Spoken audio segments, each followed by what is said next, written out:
Narcissist और empath की relationship toxic कब और कैसे बनती है? नार्सिसिस्ट अपनी ईगो से चलता है। उनकी ज़िंदगी इसी पर टिकी रहती है कि उनको एम्पैथ का लव और अटेंशन मिलता रहे।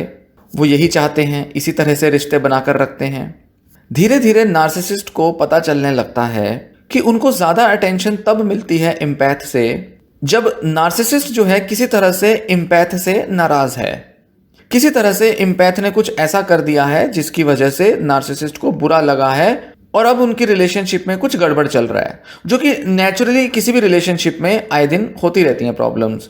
तो जो रोज़मर्रा की जो प्रॉब्लम्स भी होती हैं उनमें भी नार्सिसिस्ट जो है अपने मतलब का कुछ ढूंढ लेता है कि कैसे उसको ज़्यादा टेंशन मिले या कैसे एम्पैथ जो है वो उस पर ज़्यादा डिपेंडेंट रहे।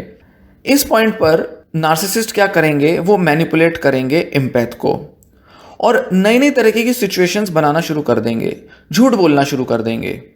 और यही वो स्टेज आता है जब रिलेशनशिप धीरे धीरे टॉक्सिक होने लगती है या ये कहें कि इमोशनली एब्यूजिव होने लगती है।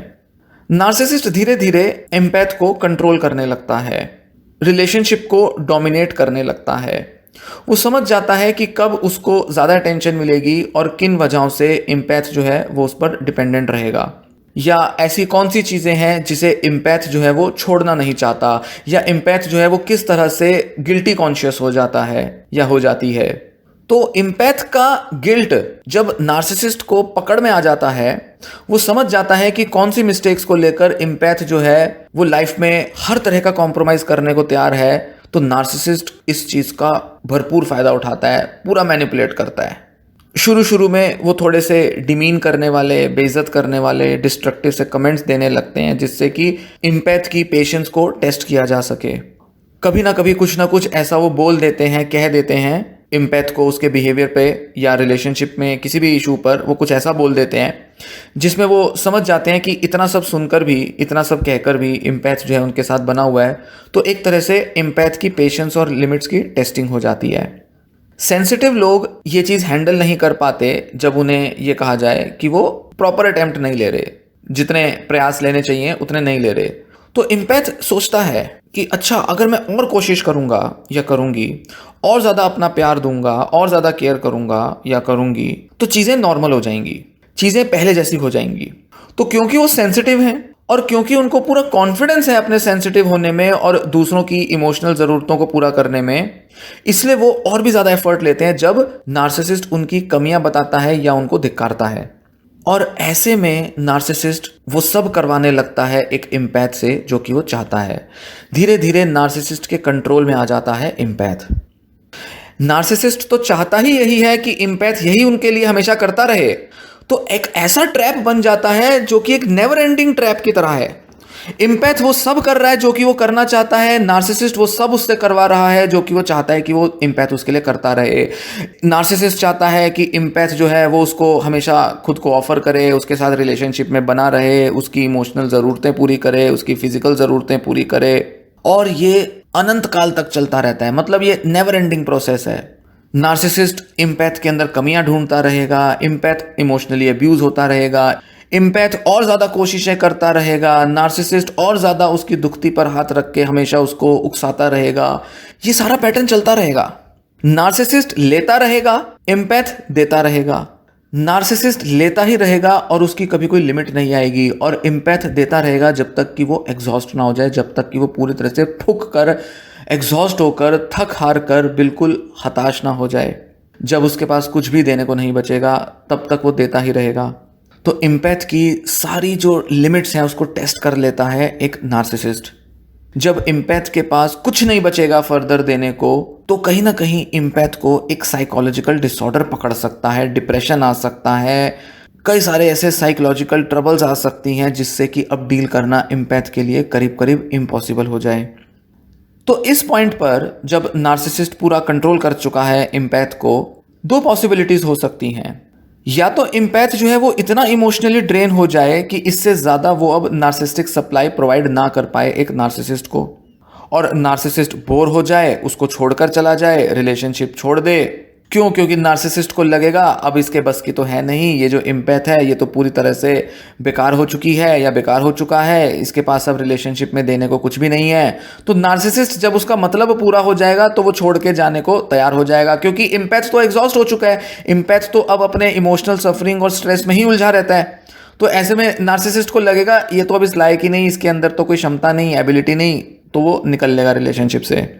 या दूसरी पॉसिबिलिटी है कि इम्पैथ को रियलाइज हो जाए कि ये चल क्या रहा है सब। वो समझ जाए कि मेरे आसपास ये जो नार्सिसिस्ट कर रहा है मेरे साथ, ये जो हो रहा है मेरे साथ, ये सारा खेल उसको समझ में आ जाए, ये मैनिपुलेशन उसको क्लियर हो जाए, रियलाइज हो जाए। कुछ भी हो, उस केस में इम्पैथ कोशिश करेगा कि किसी तरह से रिलेशनशिप से खुद वो बाहर आए, किसी तरह से वो रियलाइज करे, समझे और अपने बिहेवियर में, अपने एक्शंस में कुछ ऐसे चेंजेस लाए जिससे कि वो खुद रिलेशनशिप से बाहर आ पाए। हालांकि ऐसा ज्यादातर केसेस में नहीं हो पाता कि इम्पैथ अपनी इच्छा से, अपने मन से, अपने मोटिवेशन से बाहर आ पाए, पर कुछ भी हो, कैसा भी मामला हो, चाहे नार्सिसिस्ट रिलेशनशिप छोड़ के जाए या इम्पैथ रिलेशनशिप छोड़े, ये जो रिलेशनशिप है ये खत्म होनी ही होती है, ये डेस्टाइंड है खत्म होने के लिए। इसका अंत होता ही होता है, ये रिलेशनशिप कभी लाइफ लॉन्ग नहीं चलती, क्योंकि ये ना ही कभी वर्क करेगी, ना ही ये कभी स्टेबल रिलेशनशिप बनेगी, ना ही इस रिलेशनशिप में ये दोनों लोग कभी ग्रो कर पाएंगे। बस नार्सिसिस्ट फायदा उठाता रहेगा और इम्पैथ जो है वो अपने को इमोशनली एग्जॉस्ट करता रहेगा।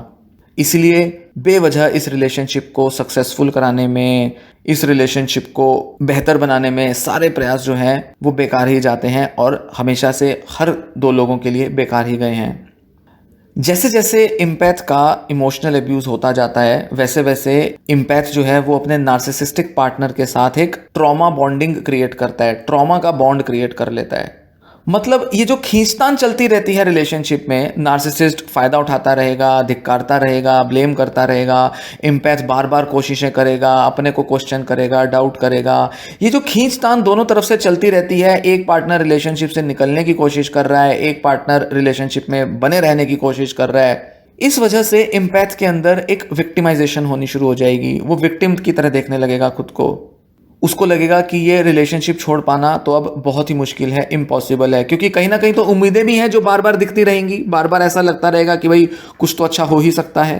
तो कितना भी डैमेज क्यों ना हो जाए, कितना भी ये रिलेशनशिप बुरी हालत में पहुंच जाए, पर फिर भी इम्पैथ जो है वो छोड़ नहीं पाता रिलेशनशिप को। टॉक्सिक बॉन्डिंग बन जाती है, या जिसे कहें कि एक ट्रॉमेटाइज करने वाली बॉन्डिंग बन जाती है। एक इम्पैथ जो है वो बहुत ट्रॉमेटाइज्ड रहता है जब तक वो रिलेशनशिप में बना रहता है। नार्सिसिस्ट इस चीज का फायदा उठाता है कि इम्पैथ जो है वो हमेशा तैयार रहता है अपनी गलतियां देखने के लिए, वो अपने को इंट्रोस्पेक्ट करने के लिए हमेशा तैयार रहता है। और नार्सिसिस्ट को पता है कि उस पर कोई लोड नहीं आ रहा अपने को बदलने को, क्योंकि इम्पैथ तो वैसे ही खुद पर डाउट करता रहता है, अपने अंदर कमियां ढूंढता रहता है, तो नार्सिसिस्ट को बदलने का चैलेंज कभी मिल ही नहीं पाता। इम्पैथ की नजर में उम्मीद जरूर बंधी रहती है, पर एक्चुअल में तो नार्सिसिस्ट ने तो कभी बदलना नहीं, ना ही वो कभी एफर्ट लेता है। तो ऐसे में नार्सिसिस्ट भी मजे से रिलेशनशिप में बने रहता है। तो इस तरह से एक विशियस साइकिल बन जाता है इम्पैथ के लिए। अब यहां दो चीजें होती हैं। एक तरफ तो इम्पैथ जो है वो काफी इंट्यूटिव होता है, दूसरे की इमोशन को, दूसरे के इंटरनल फीलिंग्स और थॉट्स को रीड करने में ये काफी कैपेबल होते हैं। तो कहीं ना कहीं तो वो समझ जाते हैं कि ये नार्सिसिस्ट है पार्टनर और इसके बस की नहीं है कि वो उसको एक जेन्युइन रिलेशनशिप दे पाए, वो एक जेन्युइन लव और केयर दे पाए। वो कहीं ना कहीं समझने लगते हैं कि हाँ, नार्सिसिस्ट जो है वो कहीं ना कहीं उनके साथ मैनिपुलेशन कर रहा है या उनको किसी तरह से कंट्रोल कर रहा है।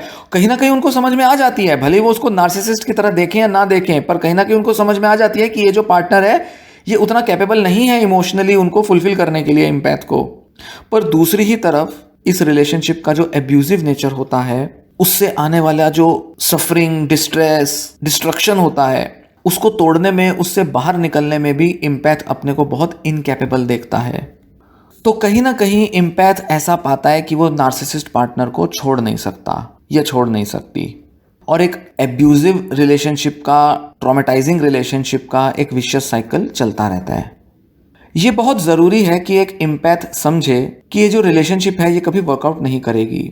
इम्पैथ के लिए ये समझना ज़रूरी है कि नार्सिसिस्ट जो है वो इस हद तक वुंडेड है, इस हद तक उसके मन में फीलिंग्स की कमी है कि इम्पैथ ऐसा कुछ नहीं कर सकता जिससे कि नार्सिसिस्ट हील हो जाए या वो ठीक हो जाए।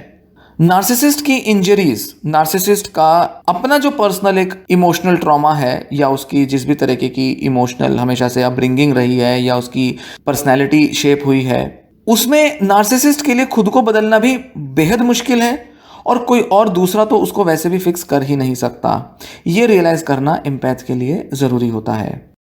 एक एम्पैथ को समझना ज़रूरी है कि ये जो रिलेशनशिप है ये कभी बेटर नहीं होगी, ये सिर्फ वर्स ही होती जाएगी।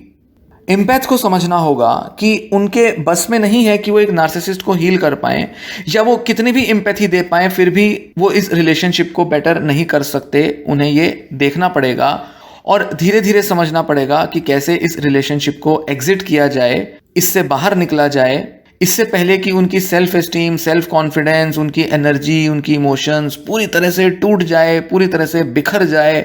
उनको खुद को बचाना होगा कि इससे पहले कुछ बड़ा नुकसान हो जाए, इससे पहले कि वो डिप्रेशन में चले जाएं, सेल्फ हेट्रेड से भर जाएं। बेटर होगा कि वो इससे बाहर आएं, क्योंकि नार्सिसिस्ट जो है उसके अंदर एम्पैथी तो है नहीं, उसको तो रिलेशनशिप से वैसे ही फायदे मिल रहे हैं। उसकी नार्सिसिस्टिक सप्लाई जो है वो तो हमेशा जारी है, उसको तो हमेशा वो सब मिल रहा है जो उसको चाहिए, तो वो खुद तो कभी रिलेशनशिप एंड करेगा नहीं।